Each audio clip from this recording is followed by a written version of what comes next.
Gente, eu vou encerrar, mas eu já vou iniciar de novo, porque o professor Tardelli está com alguns problemas técnicos. É coisa rápida. A gente já retorna. Opa, ele pediu uma autorização. Vamos lá.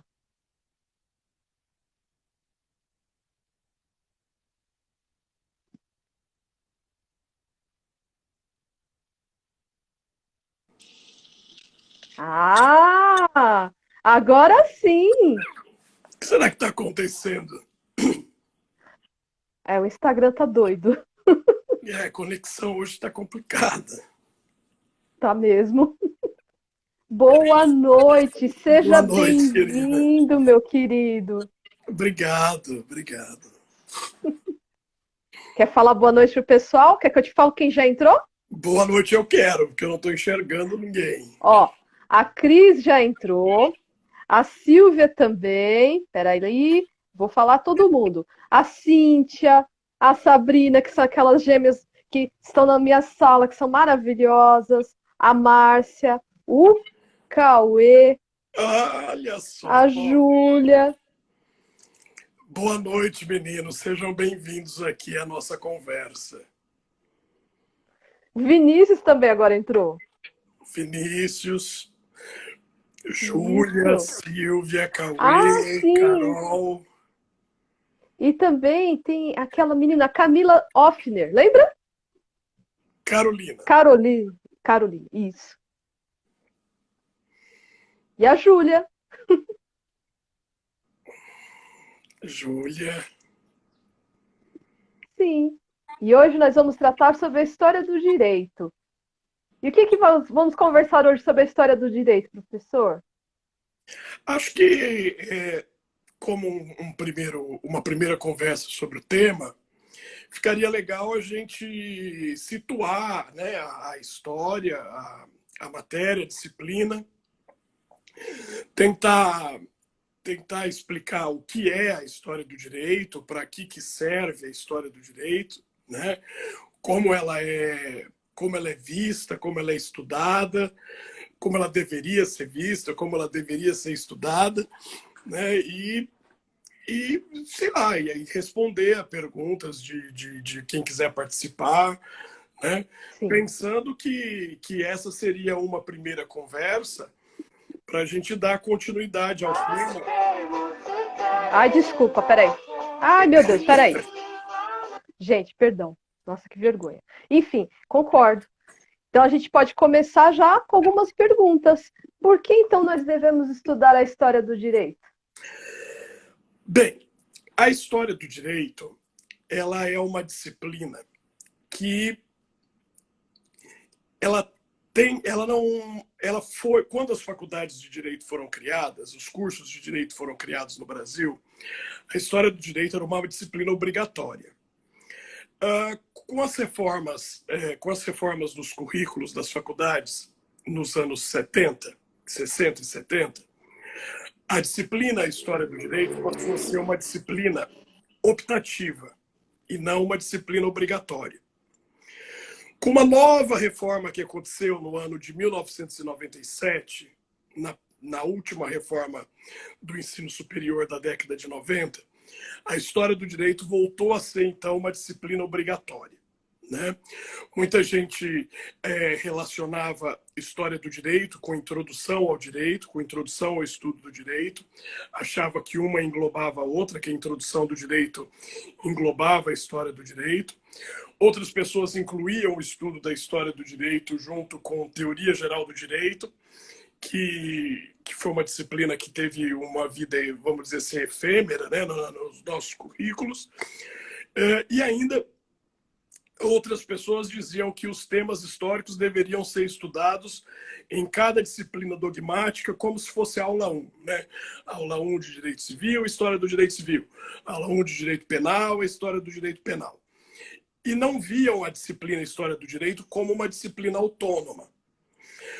E isso foi um grande problema. Né? Foi um grande problema, uma vez que algumas universidades, principalmente universidades públicas, sempre tinham a história do direito como uma disciplina obrigatória e também ofereciam pós-graduação em nível de mestrado e doutorado em História do Direito. E aí, outras universidades passaram, então, a adotar a disciplina História do Direito. Isso só para fazer uma contextualização histórica, porque que História do Direito faz parte do currículo da maioria, 99% dos cursos de Direito no Brasil, né, tem História do Direito no seu currículo. Né? A História do Direito, como uma disciplina histórica, ela é autônoma, né? Ela é autônoma. E estudar História do Direito, Paula, seria o mesmo que estudar História. Né? Se me perguntar por que estudar História do Direito, a resposta seria mais ou menos a mesma. Por que a gente deve estudar História? Né? Um grande pensador da Roma Antiga, chamado Marco Túlio Cícero, gostava de citar uma frase que aparece numa obra grega clássica chamada Odisseia, atribuída a Homero, que Homero, citando um outro autor chamado Heródoto, que é considerado o pai da história, para explicar como surgiram as cidades gregas e tal, ele repetia uma frase: a história é a mestra da vida. A história é a mestra da vida. E o Cícero gostava muito de repetir isso, porque o que define a nossa compreensão do presente é exatamente como nós vemos o passado, como nós enxergamos o passado e como nós definimos nossas atitudes em relação ao passado. Então, a História do Direito, ela é uma disciplina alvo dos maiores preconceitos acadêmicos que você possa imaginar.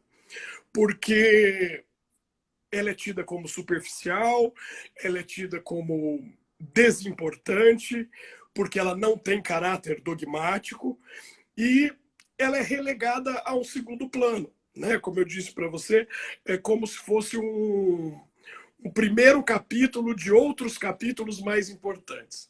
Então eu vou estudar determinado tema, sei que os romanos pensaram assim, os egípcios pensaram assim, e já vou para a parte mais importante. E não é.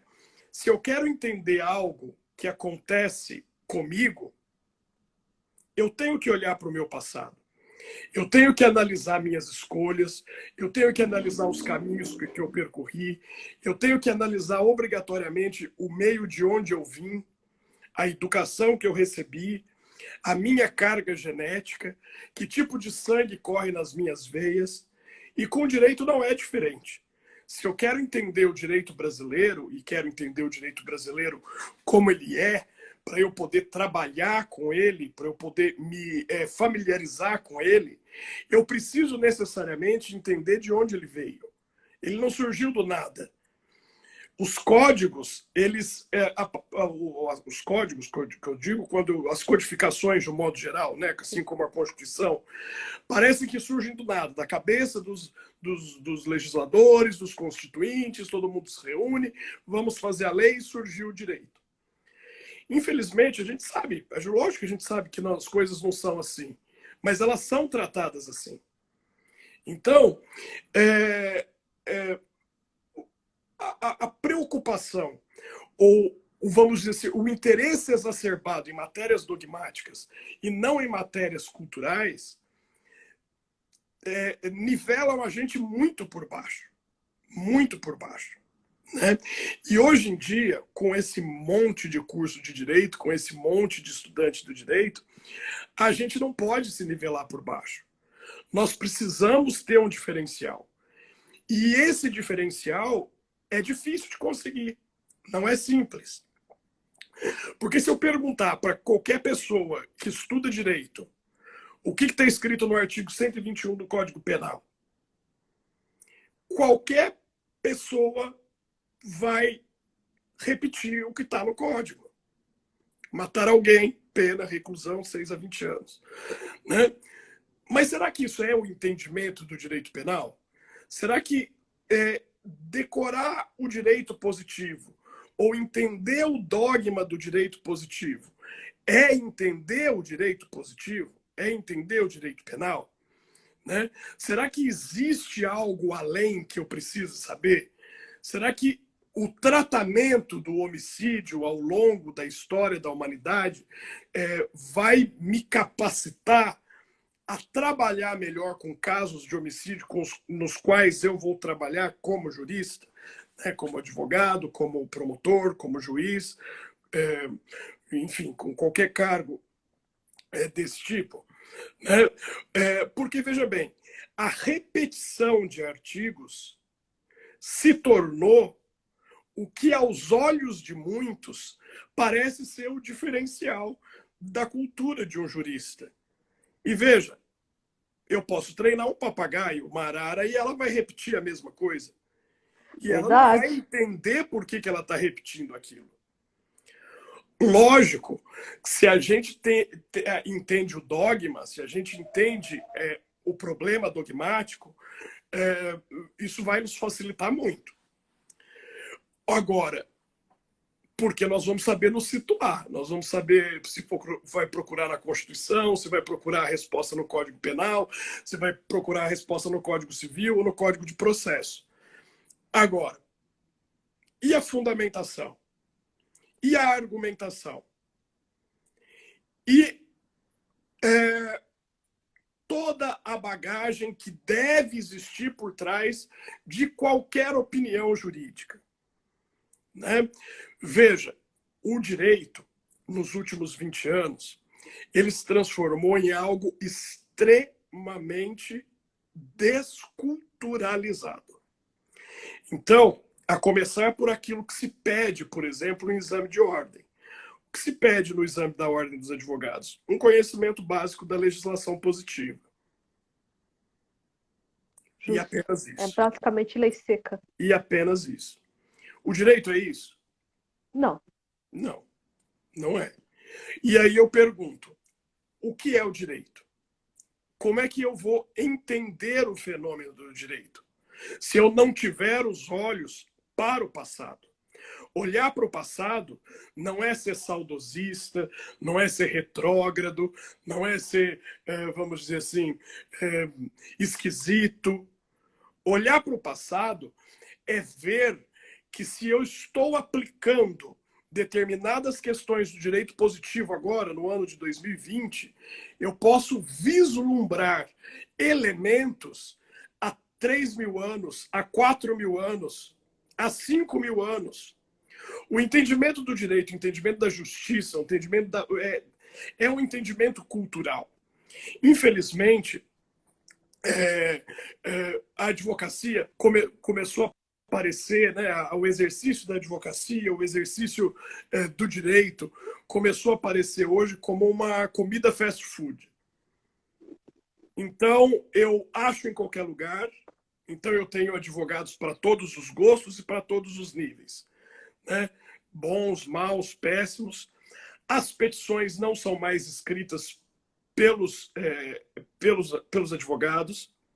Você pode comprar um CD-ROM ou um pendrive com todas as petições do mundo e apenas trocar o nome das partes. Será que isso é o direito? Isso é a advocacia? A gente vê muito, por exemplo, quando a gente lê uma sentença e aí vem lá, sentença genérica modelo 09. Ou seja, isso também acontece no judiciário. Isso não é só para os advogados. Por que não existe mais, ou está em raridade, aquele advogado que recebia o cliente no seu escritório, forrado de livros, e que ouvia o cliente, que tinha uma caneta para anotar no papel aquilo que o cliente tinha, e ele pedia para o cliente um tempo para pensar, redigia uma peça e só depois ia entrar com o processo. Hoje não. Hoje parece que o advogado ataca o cliente. O advogado vai atrás do cliente e diz, eu já tenho tudo pronto.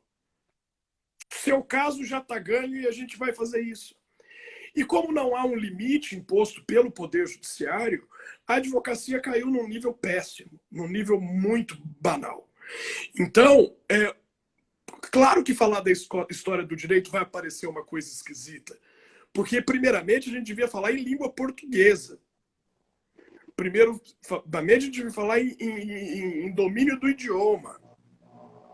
Então, nós pegamos petições, lemos petições com erros grotescos de língua portuguesa, que seria algo que a gente nem deveria pensar. Porque, lógico, o direito elegeu há muito a linguagem erudita como seu código de linguagem, e não a linguagem coloquial. Só que as coisas estão sendo absurdamente simplificadas. E aí, é óbvio que quando eu for cobrar pelo meu serviço, eu não vou cobrar aquilo que realmente deve ser pago. Eu vou cobrar muito menos. Pura verdade. E aí vai começar a existir classes de profissionais. Por que um advogado, para fazer a mesma peça que a gente copia no CD-ROM, um advogado cobra R$2.000 e outro advogado, o mesmo inscrito na OAB, cobra 50 mil?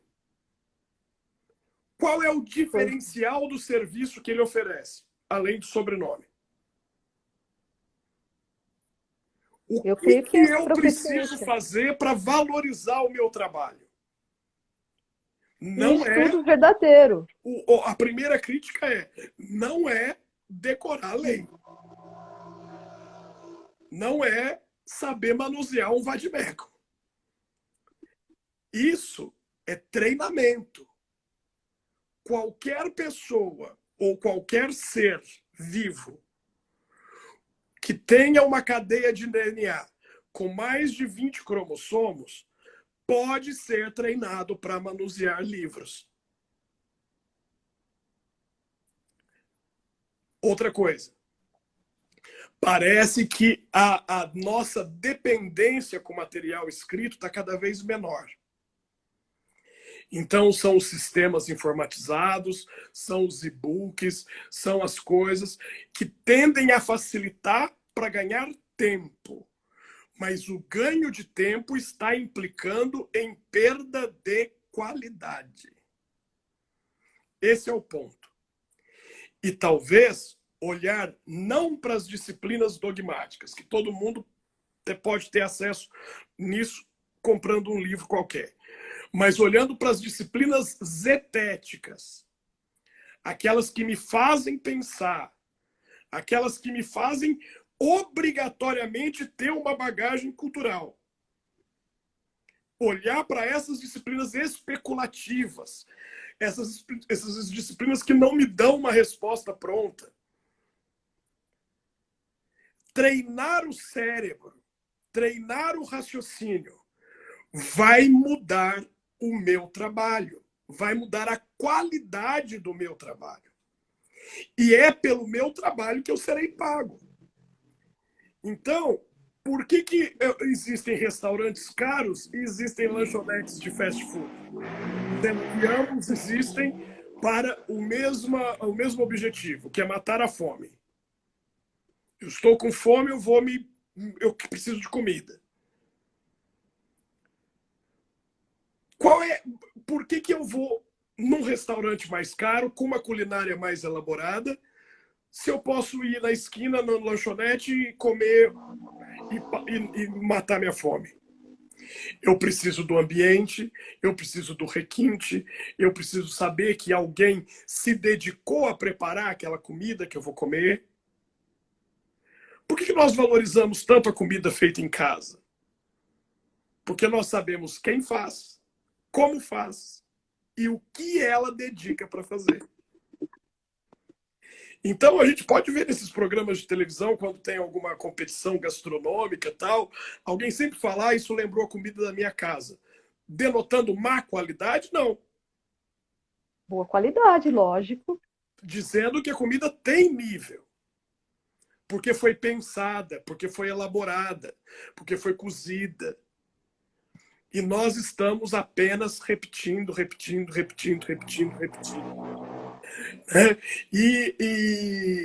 E aquelas disciplinas que poderiam fundamentar, embasar a nossa cultura, o nosso pensamento, estão sendo jogadas como perfumaria. Estão sendo dadas de maneira displicente por pessoas despreparadas, ou às vezes nem por pessoas. Às vezes simplesmente em sistema de educação à distância, em sistema de EAD. Verdade. Uh, Pura verdade. Veja, é claro que quando a gente entra na faculdade e a gente quer aprender a lei, quer aprender o que acontece se a gente violar a lei, quer aprender onde que encontra a lei, onde que está o artigo que fala da aposentadoria, onde que está o artigo que fala do divórcio, onde está o artigo que fala de determinado crime, bababá, bababá. Tá, mas isso não é tudo. O que é crime? O que é lei? O que é artigo? Quem que inventou o nosso jeito de pensar dessa forma? Por que existe um judiciário? Perdão. Por que existe um judiciário independente? O que a humanidade passou para conseguir, por exemplo, uma ordem democrática? Por que, afinal de contas, não existe mais escravidão? Como a gente vai conseguir, Paula, como a gente vai conseguir conversar temas absolutamente relevantes, e olha que nós estamos nas vésperas de uma eleição, temas absolutamente relevantes como feminismo, como racismo, como preconceito, como homofobia, como transfobia, se a gente não entende, se a gente só sabe o artigo 122, artigo 123, artigo 124. Ah, mas aí eu sou pressionado pela faculdade, eu preciso escrever uma petição. Não, eu não vou escrever a petição, eu vou copiar a que está pronta. Ou a do colega, ou a do CD-ROM, ou a do modelo. Eu não crio mais nada. E essa castração da nossa capacidade criativa é que tem feito que a advocacia perca seu nível. A advocacia e todas as carreiras jurídicas. Isso não é uma falha só da advocacia. A necessidade de facilidades nos coloca num ponto extremamente perigoso da nossa capacitação profissional. Concordo Porque, plenamente. veja, nós seremos contratados pelo Estado ou pela parte para defender os interesses de uma pessoa que pode implicar a liberdade, que pode implicar a vida, que pode implicar a saúde financeira, que pode implicar N outras coisas. E eu vou fazer isso displicentemente ou eu vou me preparar para fazer isso com responsabilidade? Eu não preciso saber grego, latim, hebraico. Não, mas eu preciso saber de onde veio isso, por que que isso está aqui, por que que isso não foi revogado, por que que determinadas conjuntos de ideias, por mais retrógradas que possam parecer, ainda são mantidas. Lembra do aluvião, da avulsão, do achado de tesouro, da descoberta. Mas aprender com você tornou tudo mais fácil, você sabe disso. Porque vocês gostam de mim e eu gosto de vocês. Agora, os alunos que não gostam de mim não vão aprender mesmo. Vão só repetir igual papagaio. Não, o que a gente está expondo agora é uma coisa importante. A gente está falando sobre a questão de desenvolver o raciocínio, não é verdade? Agora, posso passar para a próxima pergunta? Ó, professor Tardelli, e qual que é a relação entre a sociologia jurídica e a filosofia do direito com a história do direito? Toda a relação. Essas três disciplinas são disciplinas chamadas disetéticas, usando uma terminologia que foi muito usada pelo direito alemão e entre nós pelo professor Tércio Sampaio Ferraz. As disciplinas zetéticas, zetética vem do grego zetain, significa pesquisar, perquirir. Essas disciplinas, elas demandam leitura e pesquisa. Então, veja, para sociologia jurídica, do que trata a sociologia jurídica? Do problema da criminalidade, do problema da violência da mulher, vamos dizer assim, da saúde financeira da sociedade. Como que eu vou entender isso se eu não entendo a sociedade? Não tem. Barra. Como é que eu vou construir um raciocínio, defender uma tese, se eu não sei nada de filosofia? Por exemplo, se eu não consigo discernir um pensamento idealista de um pensamento empirista, de um pensamento especulativo, de um pensamento, vamos dizer assim, existencialista. Não tem, não dá. E a base de todas essas disciplinas é a história do direito. É a história do direito que vai contar para a gente como os gregos pensavam, e aí a gente descobre. Quem são os gregos, professor? Aí a gente descobre que existiu alguém chamado Platão, que existiu alguém chamado Aristóteles, e contextualiza essas pessoas para que essas pessoas comecem a ter relevância na nossa vida. Aí você, mas como, professor? Aí você vai falar, vai pensar o quê? Eu falo assim, mas lá no direito romano, tudo que eu sei de Roma é que tem gladiador. Tá, tudo bem, tem gladiador, já é alguma coisa, já sabe pelo menos da onde está falando. Mas se eu disser para você que dos 2.300, 2.000 e poucos artigos do Código Civil, 1.445 são traduções literais de leis romanas. Olha isso, por essa eu não esperava. Então, se eu falar para você que mais da metade do Código Civil brasileiro, que entrou em vigor no ano de 2003, todo mundo que está nos ouvindo já existia em 2003, eu imagino, né? Se toda a lei aplicada no Brasil já existia há 3.000 anos.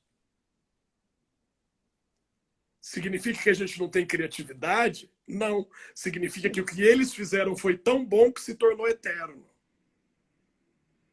Já imaginou? Universal. Né? De que excelência a gente está falando? Então, que nível? A gente estudar, por exemplo, a Lex Petelia Papiria de Nexus, né, que é uma lei absolutamente importante do ano 200 a.C. Eu vou entender que a partir da Lex Petelia Papiria, a execução da dívida passou a ser sobre o patrimônio do devedor e não mais sobre o corpo do devedor. Então, hoje nós batemos nas pessoas, escravizamos as pessoas porque elas devem. Não. A gente busca através de mecanismos processuais, como ação de execução, porque houve uma Lex Petelia Papiria. Se existe responsabilidade civil no transporte de mercadoria, é porque houve uma Lex Rodia de Jacto.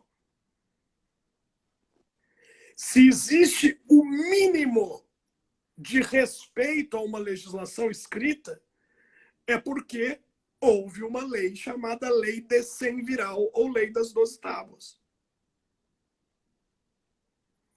Que os nossos antepassados romanos puseram em tábuas e taf. Tá aí para todo mundo ler. Claro que se a gente for pegar na história, a história ela é muito vinculada à mitologia, às crenças, às crendices. Então, se eu for para o Oriente, para o Levante, eu vou ver que Moisés subiu numa montanha e saiu com a lei escrita pelo dedo de Deus, os chamados 10 mandamentos. Uma origem mística do direito.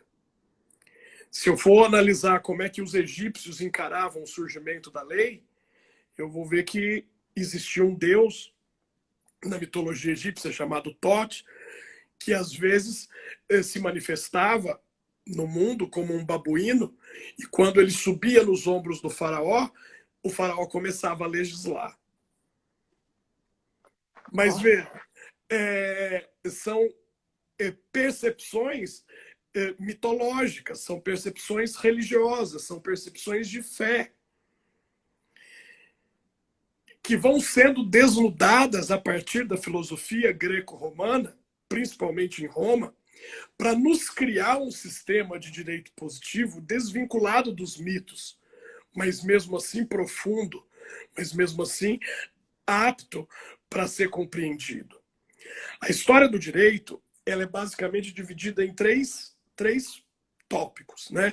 A história das fontes, quando eu analiso o que era direito positivo naquela antiguidade, o que era aplicado como direito na antiguidade, a história das instituições, que seria mais ou menos o que a gente estuda em história geral, né? Dos governos, dos tronos, dos reinados, e a história do pensamento, que é a história da ideologia. E aí que nós caímos em outro pecado capital no estudo da história. É conferir aos sistemas jurídicos da antiguidade a carga ideológica que nós carregamos atualmente. Então, fala assim, não, o pensador, o direito medieval era um direito de direita. Tá? Na Idade Média não havia conceito de direita e de esquerda. Isso é um anacronismo. Por isso que a história deve começar com o estudo das fontes, eu mergulhar nos pergaminhos, eu mergulhar nos papiros, eu mergulhar nos livros velhos, colocar máscara para não ficar cheirando mofo, não dar rinite, e descobrir o que era aquilo. Para descobrir o que é isso aqui hoje. Porque nós temos um excesso de legislação positiva. Você sabe disso. Você está quase se formando, você está quase obtendo o grau. O tamanho do Vademecum, que é a coleção das nossas leis, é muito grande. Verdade. É, Dramático isso. é muita lei. É muito artigo. Por quê? Porque a lei tem que dar conta daquilo que falta na formação do jurista, que é a base principiológica. Se nós tivéssemos um patamar, um nível jurídico mais elevado, as leis seriam mais curtas e seriam mais facilmente aplicáveis. Porque nós estaríamos falando a mesma linguagem. Mas veja, nós não conseguimos, nós juristas não falamos a mesma linguagem. Nós não temos a mesma formação. Eu não posso pressupor que o meu colega de Belo Horizonte ou o meu colega de outro qualquer lugar tenha a mesma bagagem do que eu. Ou estudou nos mesmos livros que eu estudei. Então, na minha atividade profissional, a minha baliza ou a minha mensuração tem que ser a mesma para todos. E aí é a lei. Aí uma Constituição de uma página, que é a Constituição dos Estados Unidos, que tem problemas sociológicos muito parecidos com os nossos, aqui no Brasil vira uma Constituição dessa grossura. Verdade. Porque se não tiver positivado, eu não tenho confiança. Lá eles confiam no judiciário, aqui nós não confiamos. Por isso a gente precisa da lei. Eu nunca tinha pensado sobre esse ponto de vista. Então, Paula, a história ela nos serve de base, primeiro, para diferenciar a nossa qualidade de trabalho, para nos transformar em seres pensantes e não meros repetidores, e serve para aclarar os horizontes das ideologias. Porque, veja, quando nós estamos bitolados, desculpando o uso do termo vulgar, em determinado assunto, a gente só vê por aquela ótica. A história te dá um tapa na testa. Ela tira você do seu lugar comum e fala, olha para o lado. Olha para a Mesopotâmia. Olha para a China. Olha para o Japão. Olha para Roma. Olha para Platão. E aí, se você consegue entender por que o imperador Cláudio fez uma reforma do judiciário na Roma Antiga, e a gente vive falando que o judiciário precisa de reforma, né? Isso virou até um lugar comum aqui no Brasil. Né? Se a gente entende por que existiam leis em cidades-estados gregas impedindo o corte de oliveiras. Eu falei assim, poxa, será que eu estou vendo um germe da preocupação ambiental numa legislação que tem 3.000 anos? Será que quando eu vejo as ações edilícias ou a figura do edil em Roma fiscalizando os mercados para ver se todo mundo estava usando o mesmo peso, para ver se eu não estava vendendo um produto estragado, eu não estou pensando na defesa do consumidor? Eles nem tinham ideia do que é consumidor em Roma. Nem tinham ideia do que era isso. Mas nós temos. Então, nós estudamos a fonte para entendermos as instituições e entendermos o pensamento. E tentar ideologizar a história é uma coisa extremamente complicada, que é o que mais se tem feito. Né? Ver tudo com aquele, vamos dizer assim, uma chave hermenêutica horrorosa, proposta por uma pessoa horrorosa, dizendo que toda a história deve ser interpretada como sendo uma luta de classes. E aí, quando eu me deparo com determinado instituto ou determinado documento que não reflete luta de classes, eu não sei interpretar. E aí eu ideologizo. Isso é de direita, isso é reacionário, isso é fascismo. Na antiguidade não tinha nada disso. Eu peço licença para ler um trecho do professor Henri Depage, que é um professor belga, que na introdução do curso dele de Direito Civil, em 1942, ele escreveu assim: a história do direito é muitas vezes tratada com um condescendente desdém por aqueles que entendem ocupar-se apenas do direito positivo. Os juristas que se interessam por ela, quase sempre a custas de investigações muito longas e muito laboriosas, são frequentemente acusados de pedantismo. Tem uma pessoa que você conhece que é mais acusada de pedantismo do que eu? Talvez não.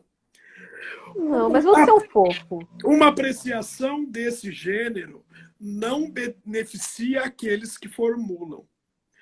Quanto mais avançamos no direito civil, mais constatamos que a história, muito mais do que a lógica ou a teoria, é a única capaz de explicar o que nossas instituições são, por que são e por que elas existem.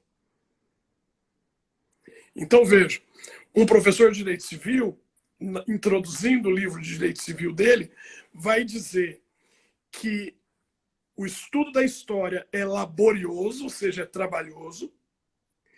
As pessoas que se dedicam a elas são taxadas por pedantes, o antiquado, o antigo, o saudosista. Mas talvez essas pessoas consigam oferecer respostas melhores. E um trabalho de mais qualidade. Sim. Você não precisa ficar citando teóricos antigos e coisas para fazer uma boa petição ou um bom trabalho. Mas se você os conhece, isso vai servir como linha mestra para a sua atuação. E você não vai ser aquele que vai ser nivelado por baixo. Você vai para frente. Você vai adiante. E as pessoas vão dizer, nossa, eu prefiro o trabalho dela pela qualidade que ela me apresenta, pelo conhecimento que ela tem do todo, do que o trabalho desse aqui, que copiou a petição do CD-ROM. Eu tô com esse negócio de CD-ROM na cabeça, nem existe mais isso, né? Eu vou falar... Como eu sou velhinho e um professor de História do Direito, eu estou me segurando para não falar disquete. Né?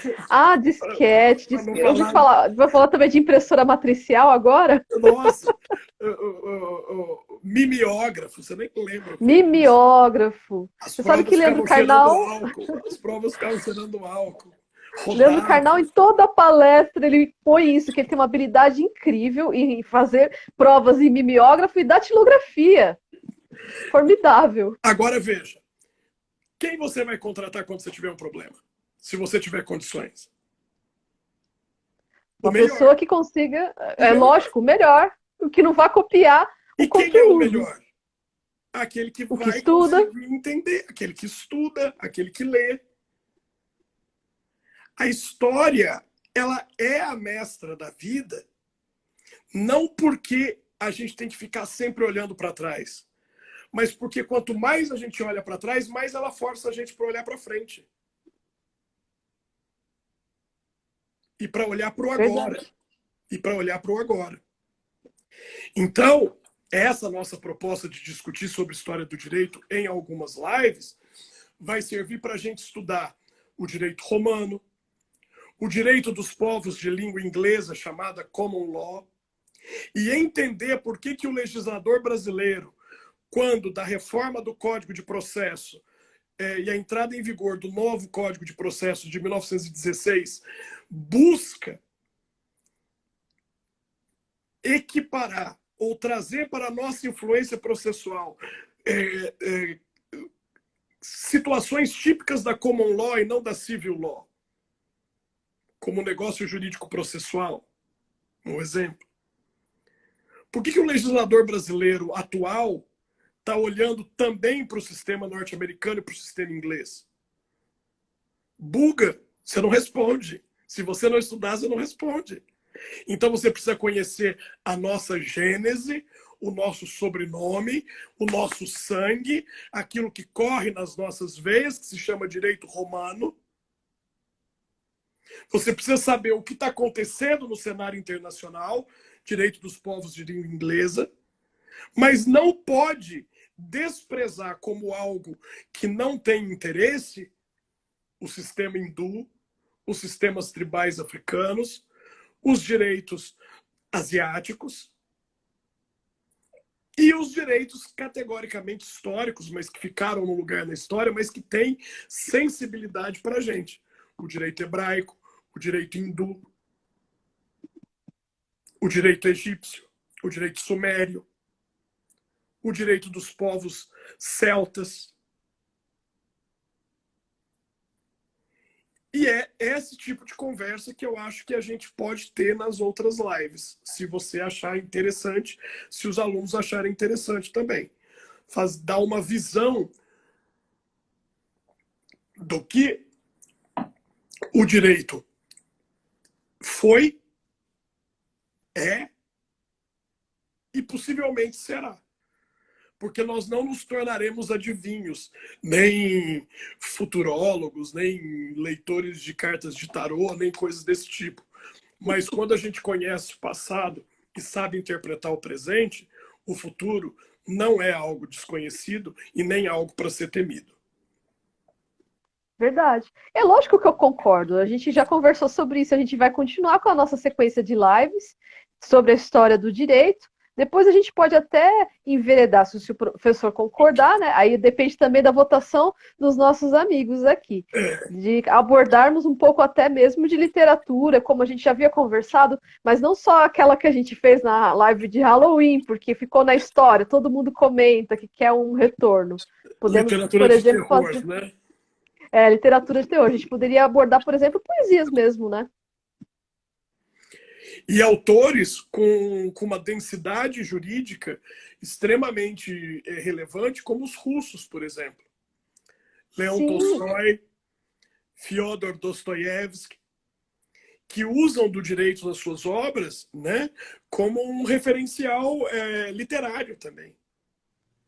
eu tava pensando também, sabe no quê? Aquela trilogia do Édipo Rei. Gente, Édipo Rei já era trilogia, viu? Isso foi antes do Senhor dos Anéis. Isso foi antes de tudo que é cultura pop. Um dia imaginou, Édipo Rei já tava, ó, há quantos milhões à frente? É, Édipo Rei. eu me lembro quando eu comecei a lecionar na Uninove, né, há muitos e muitos anos, que eu fazia os meus alunos lerem a Antígona de Sófocles Ah, para fazer uma leitura dirigida, quase como um teatrinho, né? Parece que hoje em dia não há mais interesse, né, de ler peças gregas, de ler, por exemplo, de entender determinadas questões, né? Mas nós existimos nesse mundo para ser do contra.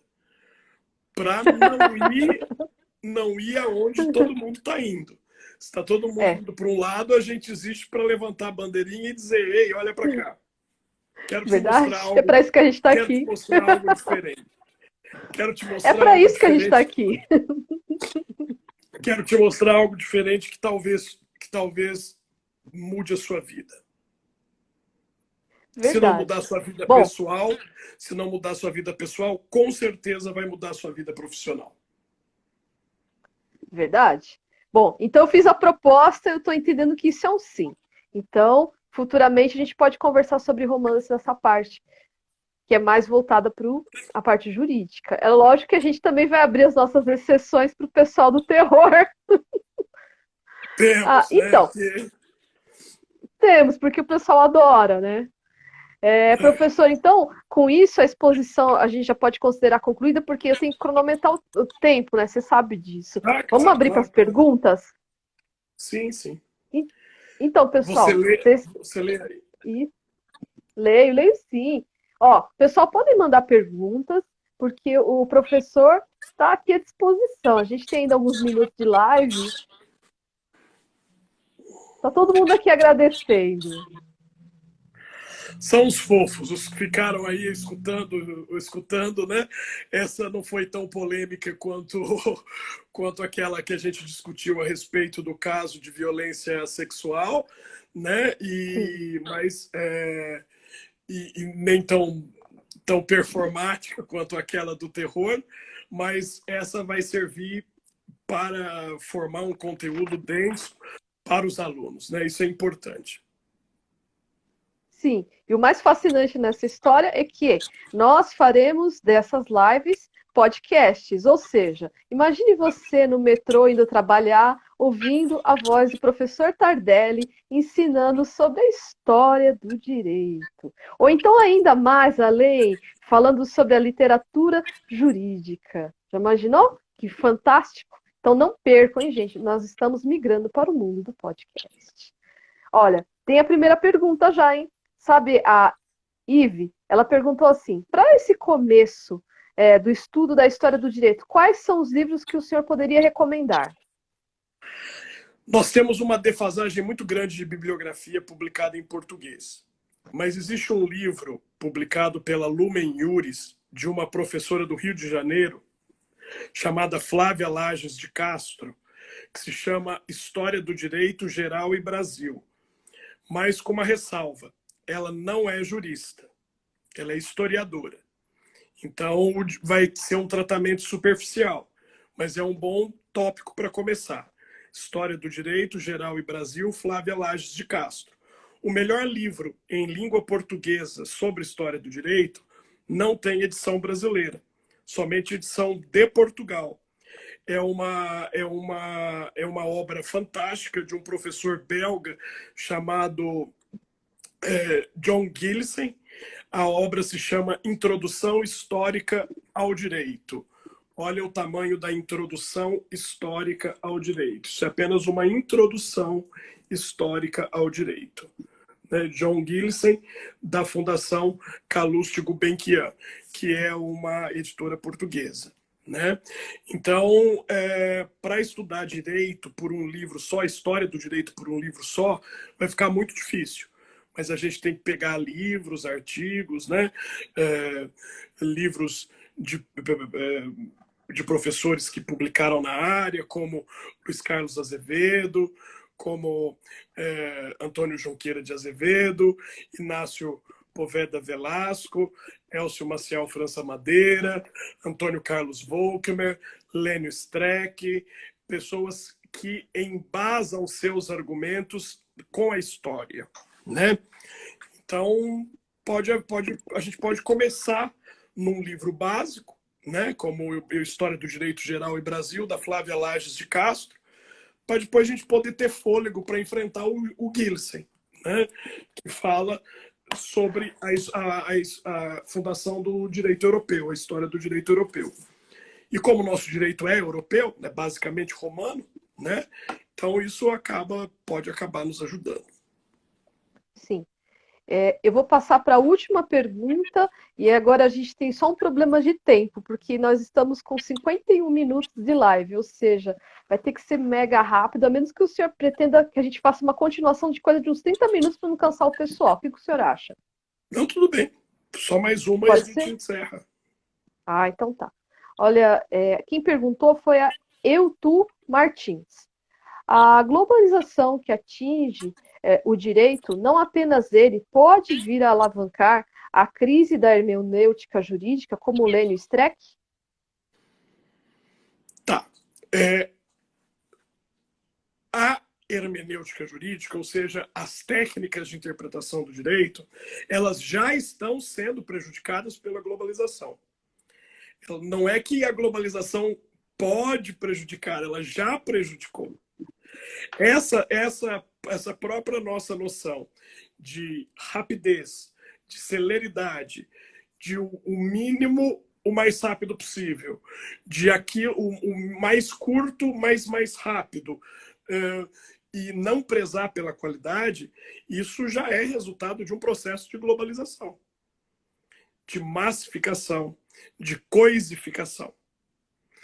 Tudo isso já é um resultado disso, né? O Lênio Streck, ele vai falar sobre isso e vai traçar perspectivas assim assustadoras e blá blá blá, mas é polêmica, isso é só polêmica, né? A crise já se instaurou. A crise já se instaurou. A tecnologia, ela ao mesmo tempo que nos ajuda em muitos pontos, ela prejudica em outros vários. Né? Então, por mais que nós estejamos internet 5G, por mais que todo o processo seja digital, isso não substitui a capacidade interpretativa e argumentativa que só existe no cérebro humano. E o cérebro humano só consegue se desenvolver com disciplinas culturais. Logo a gente vai ter, logo a gente vai ter como é que chama aquilo? Não é algoritmo, software de prolatação de sentença. Mas será que isso é Já legal? tem, Já tem, já né? tem, Jurimetria, essas já. coisas. Né? E Tem. será que isso é o melhor caminho? Será que Eu a creio gente que não. será que a gente não está ficando idiotizados, conforme os gregos antigos falavam, né? A idiotia, que é aquele pensamento limitado, aquele pensamento em si próprio. A gente está muito naquilo que a gente vai conceber rapidamente para ter um ganho pequeno e rápido, do que algo que pode gastar uma vida. É Uma vida de verdade? estudo, né? Sim, concordo. Bem, aí agora, professor, é aquela hora, né, que você já sabe. Faltam alguns minutos, a gente precisa finalizar a live para que eu possa salvar. Aí o senhor sobe no seu canal do YouTube. Gente, confere o canal do YouTube do professor Tardelli, que está imperdível. Além de ter todas as nossas lives documentadas, ainda temos dois cachorrinhos, que são fofos, que é a luta Tem dos cachorro, titãs. tem minhas palestras lá na Tem as parte das palestras. palestras lá no tribunal, naquele evento no Interpod, que eu vivo falando para os alunos, mas que por conta da pandemia nós não tivemos esse ano, né? O desembargador por qual eu trabalho e toda a equipe lá da Sexta Câmara que se empenha, Sexta Câmara de Direito Criminal, que se empenha em fazer esse evento todo ano, né? 2019 foi um sucesso absoluto. Os alunos da Uninove lotaram o salão do júri, né? Tiveram que abrir a galeria do salão do júri, que nem achavam a chave, de tanto tempo que ninguém subia na galeria do salão, de tantos alunos foram. Né? Se quiser, os alunos até compraram roupa especial para ir no evento, na palestra. Isso foi maravilhoso, isso foi emocionante de se ver.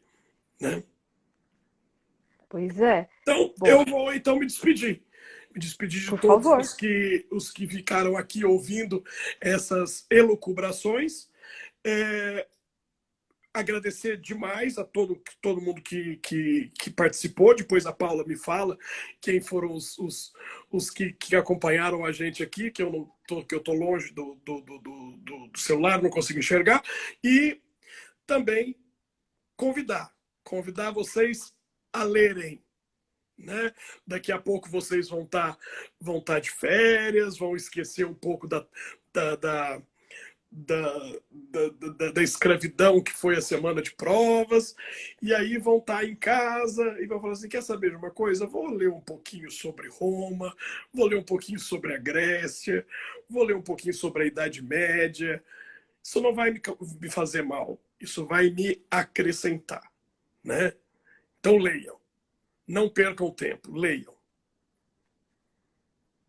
Justo. Eu agradeço a presença de todos os nossos amigos aqui do curso de Direito e agradeço especialmente ao nosso professor, aqui ó, embaixo, aproveitar esse recurso, professor Rodrigo Tardelli, que nos agraciou com essa introdução à história do direito. Então, você já sabe que haverá uma continuidade, então se liguem no meu canal e no canal do professor Rodrigo Tardelli. Um Aguardo grande vocês beijo, para as gente. próximas. Um beijo, uma boa noite. Paula, meus agradecimentos sempre. Tchau, tchau, gente. Tchau, tchau, professor.